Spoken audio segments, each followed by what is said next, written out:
Bueno, decíamos que vamos a hablar de educación, porque hay un montón de temas vinculados a la educación que están generando muchísima preocupación.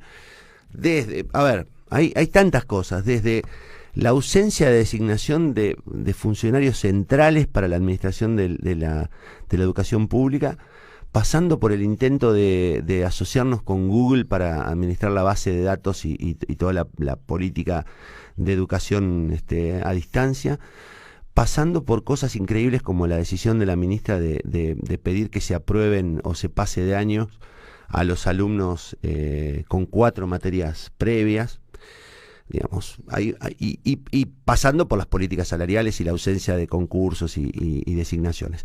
Tiene la gentileza de atendernos la diputada provincial y ex ministra de Educación de la provincia de Santa Fe, Claudia Alavec. Claudia, ¿cómo le va?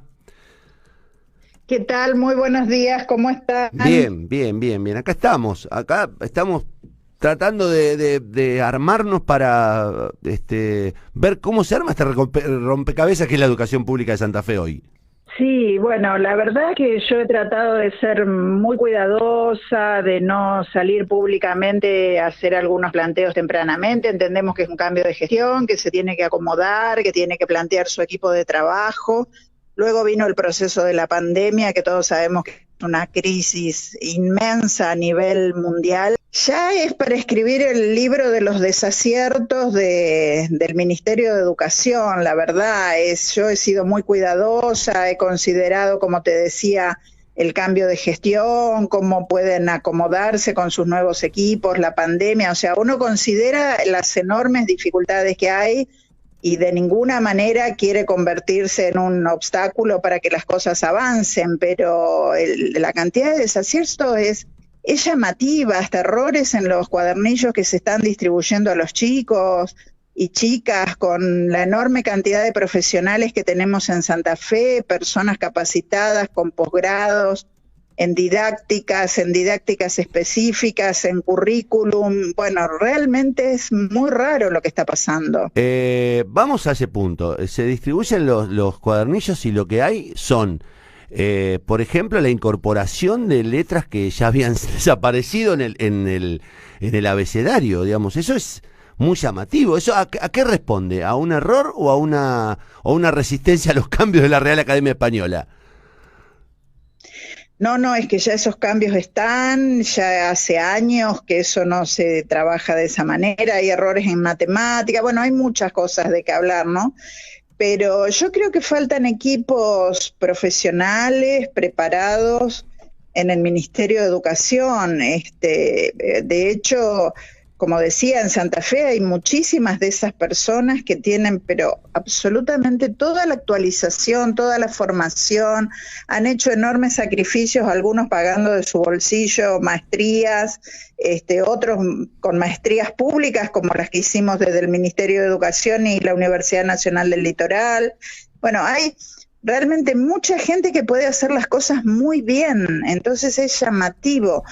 Creo que faltan equipos, falta delegado regional en la Cuarta, en Santa Fe, con la complejidad y la enorme cantidad de escuelas y el territorio inmenso de 4 departamentos que atiende la Cuarta.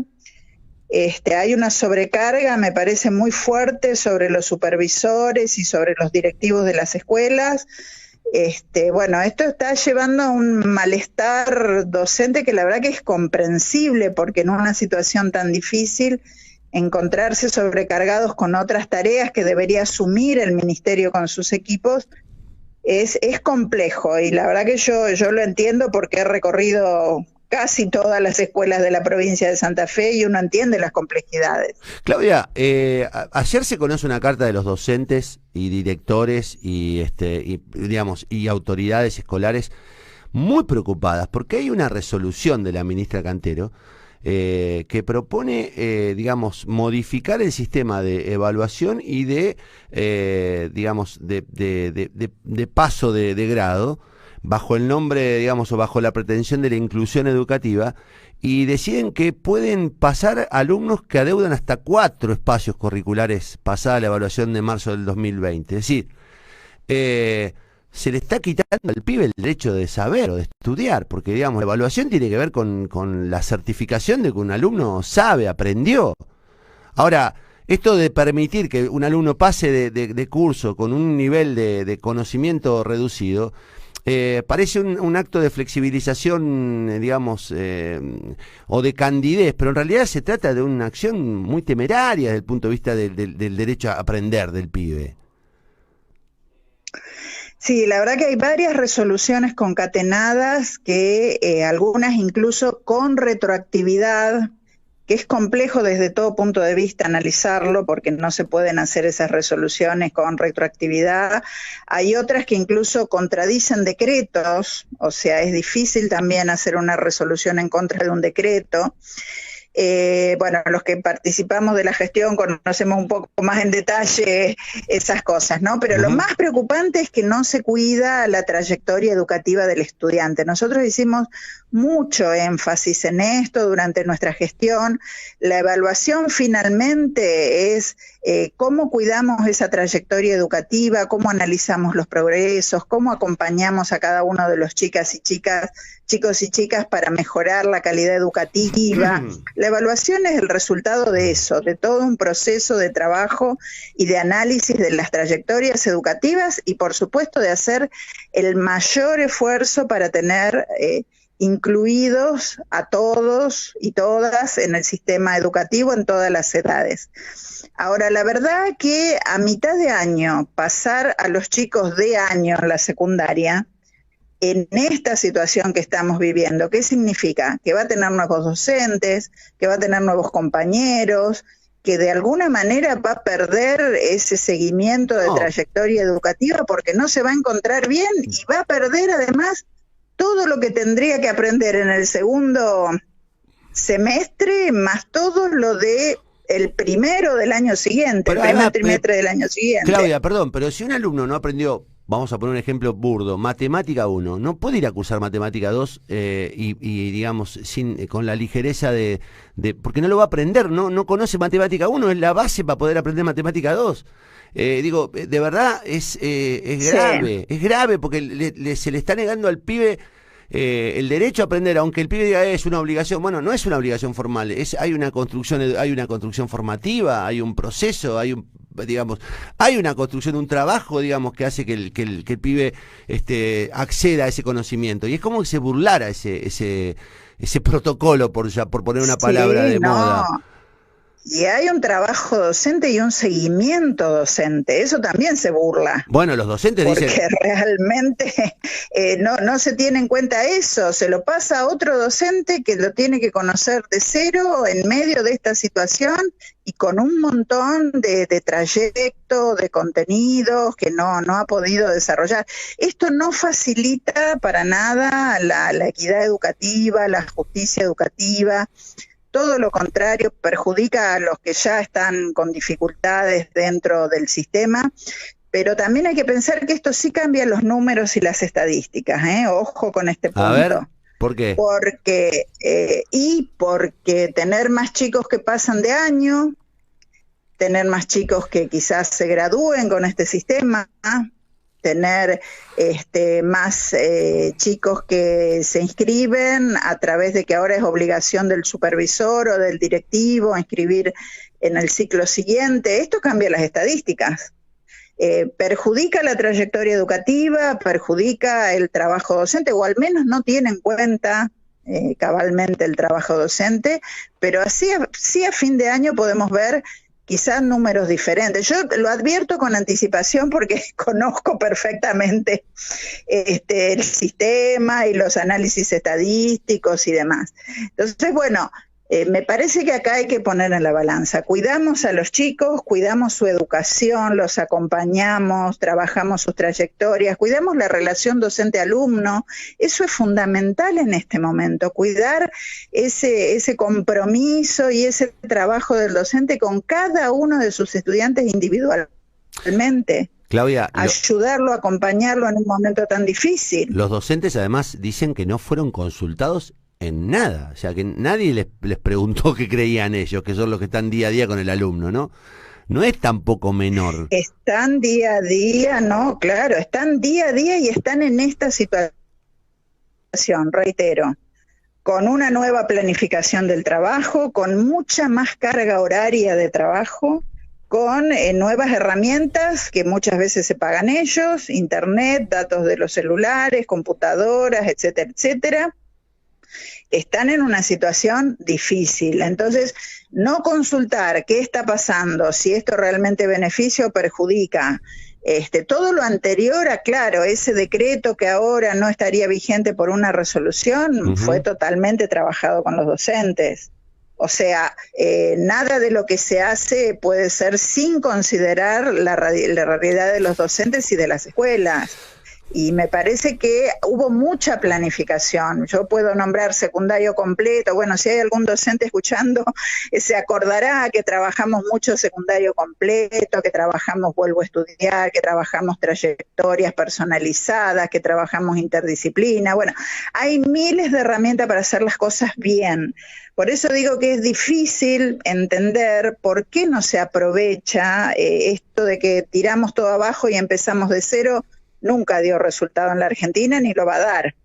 Entonces, ¿por qué no se toma lo que, cambiándolo, mejorándolo, modificándolo? Pero bueno, algunas cosas que existían y que funcionaban, ¿por qué no se toman? ¿Por qué se tira todo abajo? Bueno, esa es un poco mi duda, siempre tratando de aportar desde lo constructivo, reitero, entiendo la situación, es muy difícil trabajar en estos momentos, pero tenemos que estar unidos y acompañarnos para que las cosas salgan lo mejor posible. Ahora, en la situación que Claudia, estamos. honestamente, ¿alguna vez la llamó Cantero para preguntarle cómo continuar esto, de qué manera podían iniciar una etapa superadora de esto, o directamente no hubo nunca consultas?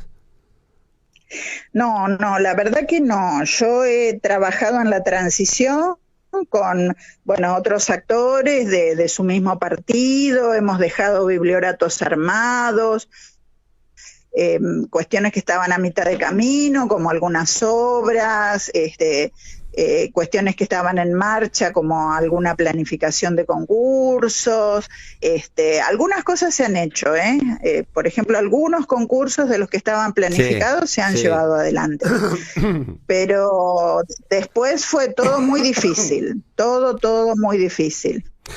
Tengo un par de preguntas más. La primera tiene que ver con la percepción personal. Ustedes, cada vez que arrancaban el año lectivo, usted o su antecesora, digamos, siempre tienen la dificultad de la discusión salarial, de la paritaria, de que empiezan tarde, de que el 3%, 0,3%. Ustedes llegaron a recomponer el año pasado casi el 45% de aumento salarial con la cláusula gatillo. ¿Qué sensación tiene cuando ve que suspendieron la paritaria de manera unilateral, que no hay recomposición salarial, ni siquiera el 3% que se había ofrecido, que el docente está perdiendo de manera desesperada frente a la inflación el salario y que los dirigentes gremiales más representativos, vamos a poner los nombres de los referentes de ANSAFE provincial y de SADOP, están callados? Sí, yo digo, el último aumento que recibieron los docentes lo recibieron con la paritaria nuestra. Sí. Ese fue el último aumento salarial. No hubo nunca más nada.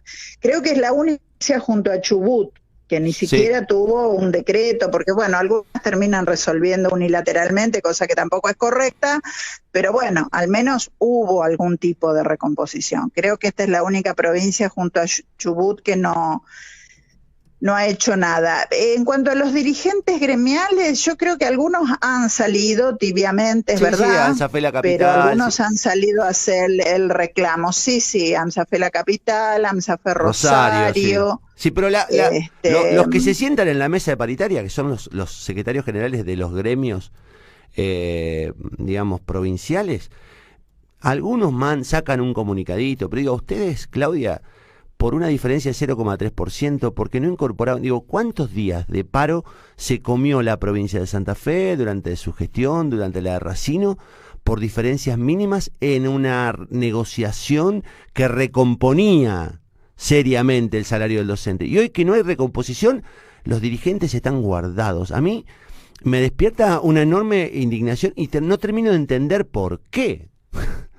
No termino de entender por qué. Sí, es difícil de entender, es difícil de entender. Reitero, hubo comunicados oficiales, Sadop Rosario también sale también, permanentemente, sí, pero son... no así Sadop Santa Fe, ¿no? Yo creo que ahí directamente no hubo ni una sola voz. Escuché algo de UDA también. Sí. Pero realmente mucha tibieza, ¿no? Si uno compara con esto que vos decías, de los paros, de las movilizaciones, bueno, es difícil, la verdad. No, puede ser indignante para ustedes, porque ustedes sí que lo sufrían, digamos, lo sufrían porque ustedes ofrecían el 14,5 y le decían, no, queremos el 16 y les paramos 3 días. Pasó el año pasado, sin ir más lejos, digamos, ¿no? Había una diferencia de 0,3 y estaban recomponiendo como en ningún lugar del país y les paraban. Y digo, acá es como que pasaron 5 meses y no hubo, salvo los paros de antes de la pandemia. Sonia Leso me dice a mí, bueno, ¿qué querés? No se puede hacer paro ahora. Sí se puede hacer paro ahora. ¿Cómo no se va a poder hacer paro ahora? O se puede por lo menos tener una postura más firme, pero evidentemente no les están haciendo. Sí, hay evidentemente una cuestión política, una cuestión también del respaldo. Yo creo que más al gobierno nacional que al gobierno provincial en algunos casos.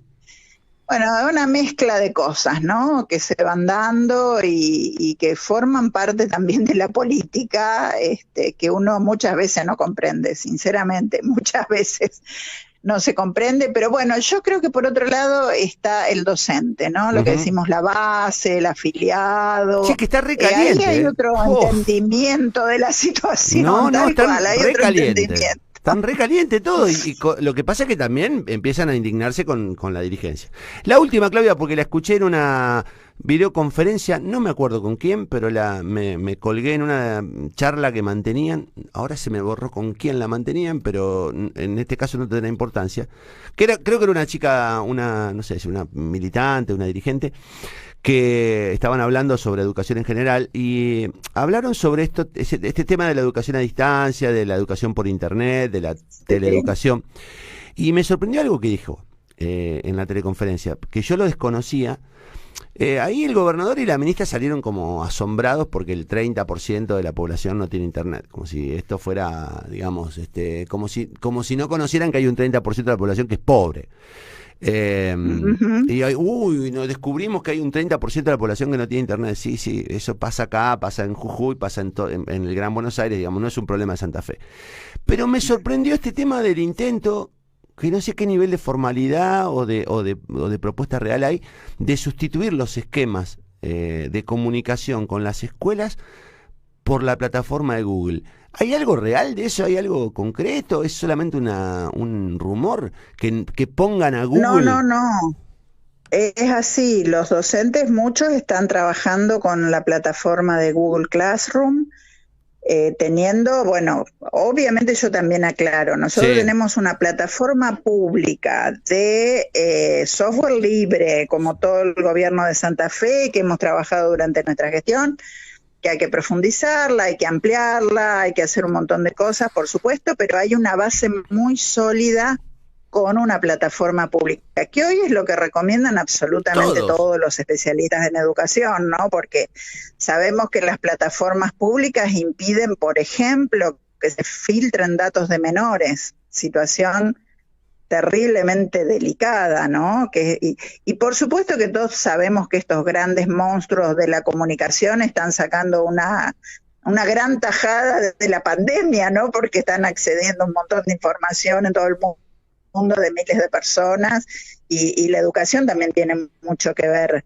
con eso. Bueno, nosotros ya presentamos una ley de educación virtual en la Cámara de Diputados, que va a ser pionera en el país, esperemos que todos los bloques acompañen, y que considera estos aspectos: una plataforma pública de software libre, que la educación en la virtualidad puede ser un complemento de la educación presencial cuando volvamos a la futura normalidad y pueda ser utilizada, que haya acceso público, que haya dispositivos como el Conectar Igualdad en su momento, pero bueno, obviamente todo eso tiene que ser ayornado, que haya posibilidades de también tener planes de estudio completos en la virtualidad, como el Vuelvo a Estudiar, La escuela 1330, que es la que trabaja totalmente en la virtualidad en Santa Fe, es la única que funcionó todo este tiempo.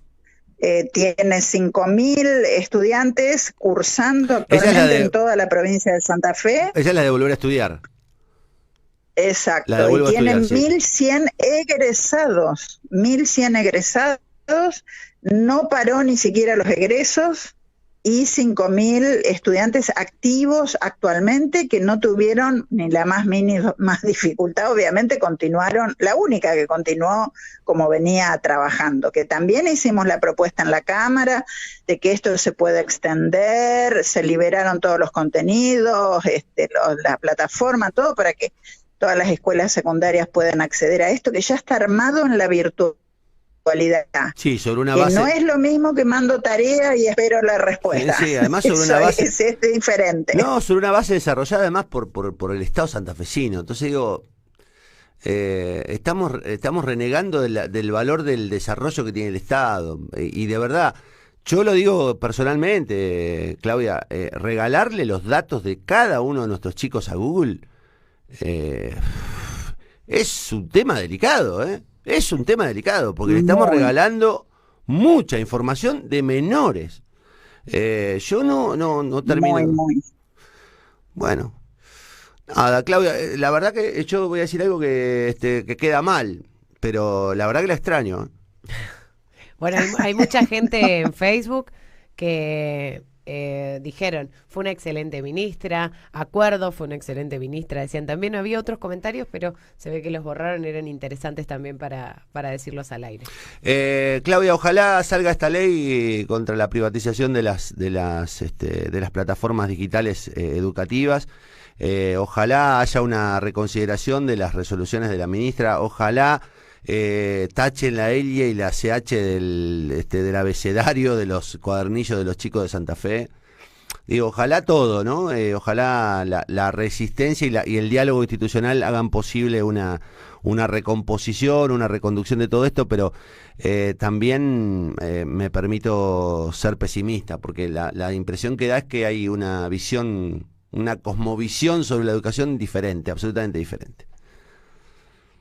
Bueno, yo como siempre a disposición para construir, para aportar positivamente y para que realmente la educación siga siendo lo que tiene que ser, el derecho absoluto, garantía de muchos otros derechos, como decimos, la madre de los otros derechos es la educación. Así que a disposición para seguir trabajando en ese camino.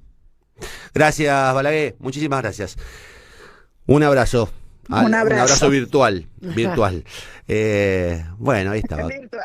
Claudia Balaguer, ex ministra de Educación, diputada provincial, especialista si las hay en educación, me parece que es una persona absolutamente autorizada, y con ella hicimos un repaso de casi todas las situaciones que nos venían planteando los oyentes.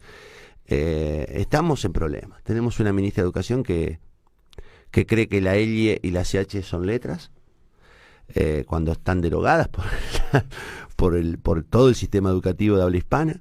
Además, desde 1994, sí, no es que algo que ocurrió hace 3 años atrás. No, 25 años, 25, 26 años. Tenemos una ministra que cree que es mejor darle todos los datos a Google en lugar de armar una plataforma virtual propia.